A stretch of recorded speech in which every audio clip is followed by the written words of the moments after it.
বয়স বাড়ার সাথে সাথে মানুষ একটু একটু করে নস্টালজিক হয়ে যায়। নস্টালজিয়া সময়কে নীরবে মনে করার আরেক নাম। হঠাৎ হঠাৎ মনে পড়ে বাবার হাত ধরে হাঁটা, ভাতের প্লেটে মায়ের মাছের কাঁটা বেছে দেওয়া, আরও কত ছোট ছোট দৃশ্য।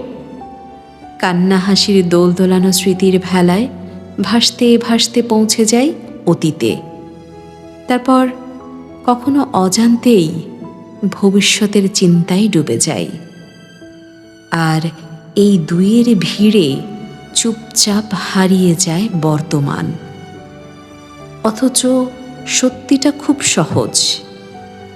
আমাদের হাতে আছে শুধু এই মুহূর্তটাই। এই এখনের ভিতরেই আছে ভালোবাসা, সময় দেওয়া, কথা বলা, কাউকে বুঝে নেওয়া, নিজের জীবনটাই সত্যি করে বাঁচা। সময় চলে যায় খুব দ্রুত, তাই বর্তমানটাকেই পূর্ণভাবে বাঁচি। জীবন আসলে এই এখনই।